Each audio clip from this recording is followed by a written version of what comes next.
દિવાળીપુરા નવીન collector કચેરી ખાતે BLO દ્વારા એસઆઈઆરની કામગીરી શરૂ કરવામાં આવી છે.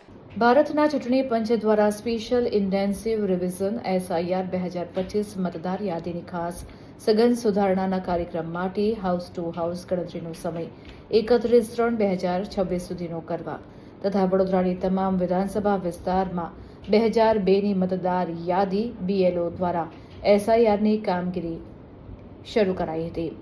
કામગીરી દરમિયાન વડોદરા જિલ્લા ડેપ્યુટી કલેક્ટર દક્ષિશ મકવાણા સહિત અધિકારીઓ પણ ઉપસ્થિત રહ્યા હતા. આ સુધારણા કાર્યક્રમ માટે હાઉસ ટુ હાઉસ ગણતરીનો સમયગાળો 4/11/2025 થી 4/12/2025 સુધીનો રાખ્યો છે. બૂથ લેવલ ઓફિસર તથા કર્મચારીઓ દ્વારા સ્પેશિયલ ઇન્ટેન્સિવ રિવિઝન એસઆઈઆર 2025 મતદાર યાદીની ખાસ સઘન સુધારણાની કામગીરી શરૂ કરાઈ છે. કામગીરી સંદર્ભે જિલ્લા કલેક્ટર અનિલ ધામેલિયાએ વધુ માહિતી આપતા જણાવ્યું હતું કે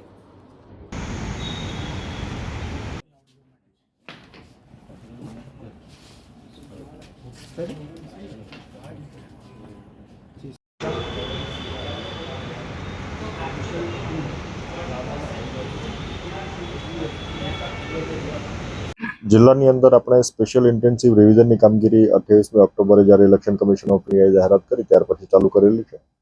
હાલના તબક્કે બે કામગીરીઓ ચાલે છે. એક બીએલઓ મારફતે ફોર્મનું ડિસ્ટ્રીબ્યુશન કરવામાં આવી રહ્યું છે, એન્યુમરેશન ફોર્મનું. એ ડિસ્ટ્રીબ્યુશનની કામગીરી મહદઅંશે પૂર્ણ થઈ છે.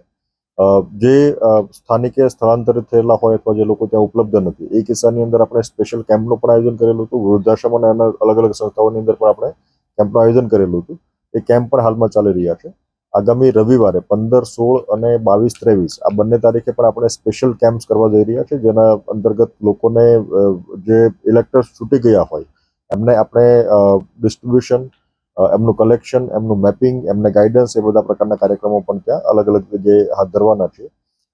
હાલના તબક્કે ડિસ્ટ્રીબ્યુશનનું કામગીરી મહદઅંશે પૂરી થઈ છે. કલેક્શનની કામગીરી પણ આપણે અત્યારના તબક્કે ચાલુ કરી છે અને કલેક્શનની સાથોસાથ એમને ફોર્મ્સ અપલોડ કરવાના છે. અપલોડની કામગીરી પણ આ તબક્કે આપણે ચાલુ કરેલી છે.